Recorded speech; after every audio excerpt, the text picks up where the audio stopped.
ನಮಸ್ಕಾರ. ಸಂಕಲ್ಪ ಸಿದ್ಧಿ ಕಾರ್ಯಕ್ರಮಕ್ಕೆ ತಮ್ಮೆಲ್ಲರಿಗೂ ಆತ್ಮೀಯ ಸ್ವಾಗತ ಹೇಳ್ತಾ ಇರೋದು ನನ್ನ ನೌಷಾ. ಸೊ ಫಸ್ಟ್ ಟೈಮ್ ಚಾನಲ್ ವೀಕ್ಷಿಸ್ತಿದ್ದೀರಾ ಅಂದರೆ ಈಗಲೇ ಸಬ್ಸ್ಕ್ರೈಬ್ ಮಾಡಿ, ನಮ್ಮ ವೀಡಿಯೋಸ್ನ ಲೈಕ್ ಮಾಡಿ. ಕಾರ್ಯಕ್ರಮದಲ್ಲಿ ನಮ್ಮ ಜೊತೆಲಿದ್ದಾರೆ ಸ್ಪಿರಿಚುವಲ್ ಗುರು ಡಾಕ್ಟರ್ ವಿಷ್ಣುದತ್ತ ಗುರುಜಿಯವರು. ಗುರುಗಳನ್ನ ಕಾರ್ಯಕ್ರಮಕ್ಕೆ ಸ್ವಾಗತಿಸೋಣ. ನಮಸ್ತೆ ಗುರುಗಳೇ, ಕಾರ್ಯಕ್ರಮಕ್ಕೆ ಭಕ್ತಿಯ ಸ್ವಾಗತ. ಇತ್ತೀಚೆಗೆ ಹೇಗಾಗಿದೆ ಅಂತಂದರೆ ಮನೆಯಲ್ಲಿ ಮನೆ ಮಂದಿ ಎಲ್ಲ ಕೂಡ ಕೆಲಸಕ್ಕೆ ಹೋಗ್ತಾರೆ, ಸಂಪಾದನೆ ಮಾಡ್ತಾರೆ. ಸೊ ತಿಂಗಳಿಗೊಮ್ಮೆ ಸಂಬಳ ಕೂಡ ಬರುತ್ತೆ, ಆದರೆ ಬರ್ತಾ ಇರುವಂಥ ಹಣ ಉಳಿತಾ ಇರೋದಿಲ್ಲ.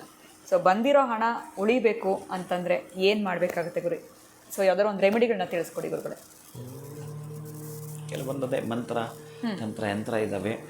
ಈ ಸಂಬಳ ಅಂತ ತಂದಾಗ ಅದು ಹೇಗೆ ಮಾಡ್ತಾರೋ ಗೊತ್ತಿಲ್ಲ, ಎಲ್ಲ ಹಾಗೆ ಹೊರಟೋಗ್ಬಿಡುತ್ತೆ ಗುರುಗಳೇ. ಹೊರಟೋಗುತ್ತೆ. ಒಂದು ಈಗೆಲ್ಲ ಎಂತ ಇದು ಅಕೌಂಟಿಗೆ ಬರುತ್ತೆ, ಅದು ಹಂಗಾಗಿ ಖರ್ಚು ಕಟ್ ಆಗಿಬಿಡುತ್ತೆ ಇಮಿಡಿಯೇಟಾಗಿ. ವೆಯ್ಟೇ ಮಾಡೋಂಗಿಲ್ಲ, ನಾವು ಕಳಿಸೋದು ನಾವು ಹೋಗಿ ಕೊಡೋದು ಅಷ್ಟು ಸಮಯನೂ ಇಲ್ಲ ಇವಾಗ. ಓಂ ವಿಶ್ವಸ್ಮೈ ನಮಃ. ಪ್ರೀತಿಯ ಬಂಧುಗಳೇ, ಈ ಒಂದು ತಿಂಗಳು ಚೆನ್ನಾಗಿ ಜ್ಞಾಪಕ ಇಟ್ಕೊಂಡಿರಬೇಕು. ಯಾವ ಹಣ ನಮ್ಮ ಹತ್ರ ಮನೆಗೆ ಬರುತ್ತೋ ಬಲ್ಕಾಗ ಪ್ರತಿ ತಿಂಗಳು ಬರೋದು ಅವ್ರಿಗೆ ಗೊತ್ತಿರುತ್ತೆ. ಅಂತಹದ್ದನ್ನೇ ನೀವು ಮನಸ್ಸಲ್ಲಿ ಇಟ್ಕೊಂಡಿದ್ದು ನೀವೆಲ್ಲಿರ್ತೀರೋ ನಿಮ್ಮ ಹಣದ ಪೆಟ್ಟಿಗೆ, ತಿಜೋರಿ, ಯಾರಿಗೆ ಕಾಣದಾಗ ಒಂದು ಲಾಕರ್, ಹೇಗೆಲ್ಲ ಕೂಡ ನೀವು ಸಿಸ್ಟಮ್ಯಾಟಿಕ್ಕಾಗಿ ಇಟ್ಕೊಂಡಿರ್ತೀರೋ ಒಂದಷ್ಟು ಹಣವನ್ನು ಬಹುಶಃ ಸಂಬಳ ಬಿದ್ದಿದೆ ನಿಮ್ಮ ಅಕೌಂಟಿಗೆ, ಆವತ್ತೇ ಸ್ವಲ್ಪ ಡ್ರಾ ಮಾಡಿ ತರುವಂಥದ್ದು, ಮನೆಯಲ್ಲಿ ಇಡುವಂಥದ್ದು. ಇಡಬೇಕಾದ್ರೆ ಆ ಹಣದ ಮೇಲೆ ನೀವು ಒಂದು ಆಮೆಯನ್ನು ಇಡುವಂಥದ್ದು.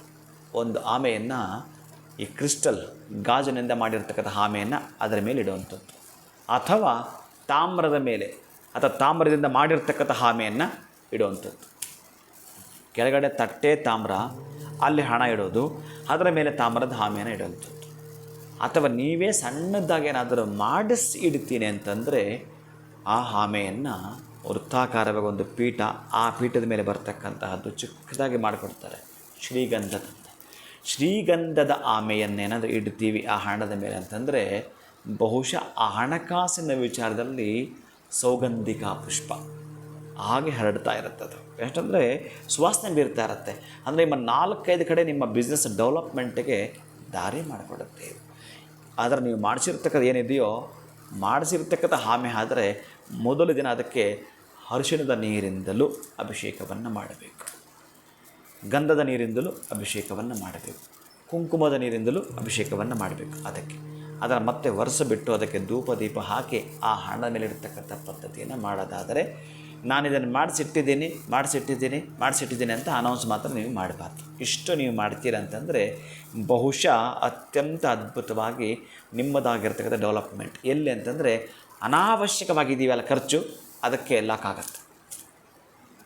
ಅವಶ್ಯಕತೆ ಎಲ್ಲಿದೆಯೋ, ಅತ್ಯಂತ ಅವಶ್ಯಕತೆ ಎಲ್ಲಿದೆಯೋ ಅಲ್ಲಿಗೆ ಮಾತ್ರ ಅದು ಉದ್ಧಾರಕ್ಕಾಗಿಯೇ, ಅಭಿವೃದ್ಧಿಗಾಗಿಯೇ, ಸಮೃದ್ಧಿಗಾಗಿಯೇ, ವೃದ್ಧಿಗಾಗಿಯೇ ಆ ಹಣ ವ್ಯಯವಾಗುವಂಥದ್ದು, ಖರ್ಚಾಗುವಂಥದ್ದು, ಮತ್ತು ಬಂದು ಅಲ್ಲಿ ಸೇರ್ತಕ್ಕಂತಹ ಕೃಪೆಗೆ ಒಳಗಾಗ್ತೀರಿ. ಆ ಆಮೆಯ ಒಂದು ಮಣೆ, ಆ ಆಮೆಯ ಒಂದು ಚಿತ್ರ ಆ ಹಣದ ಮೇಲೆ ಇಡೋದರಿಂದ ಪ್ರೀತಿಯ ಬಂಧುಗಳು. ಖಂಡಿತ ಗುರುಗಳ, ಈ ಒಂದು ರೆಮಿಡಿಯ ಅವಶ್ಯಕತೆ ಪ್ರತಿಯೊಬ್ಬರಿಗೂ ಇತ್ತು ಅಂತಲೇ ಹೇಳ್ಬೋದು. ತುಂಬ ಜನ ಇದನ್ನು ಕಾಮನ್ ಆಗಿ ಮಾತಾಡುವಾಗ ಕೂಡ ಹೇಳ್ತಿರ್ತಾರೆ, ದುಡ್ಡು ಬರುತ್ತೆ, ಸಂಬಳ ಬರುತ್ತೆ, ಮಂತ್ ಎಂಡ್ ಅನ್ನೋಷ್ಟರಲ್ಲಿ ಹೊರಟೋಗುತ್ತೆ, ಅಲ್ಲಿವರೆಗೂ ವೆಯ್ಟ್ ಮಾಡೋಂಗಿಲ್ಲ, ಇನ್ನೂ ಮುಂಚೆನೂ ಕೂಡ ಹೊರಟೋಗುತ್ತೆ ಅಂತ. ಸೊ ಅಂಥವರು ಈ ರೆಮಿಡಿಯನ್ನು ಫಾಲೋ ಮಾಡೋದು ಸೂಕ್ತ ಅಂತಲೇ ಹೇಳ್ಬೋದು. ಧನ್ಯವಾದಗಳು ತಮಗೆ. ನಮಸ್ಕಾರ. ಹರೇ ಶ್ರೀನಿವಾಸ. ಸೊ ಹಣ ಬರ್ತಾ ಇದೆ, ಹಣ ಉಳಿತಾ ಇಲ್ಲ, ಅದನ್ನು ಉಳಿಸ್ಕೊಳ್ಬೇಕು ಅಂತಂದರೆ ಈ ರೆಮಿಡಿಯನ್ನು ಫಾಲೋ ಮಾಡಿ ಅಂತ ಹೇಳ್ತಾ ವಿಡಿಯೋನ ಮುಗಿಸುವಂತಹ ಸಮಯ ಆಗಿದೆ. ನಮಸ್ಕಾರ.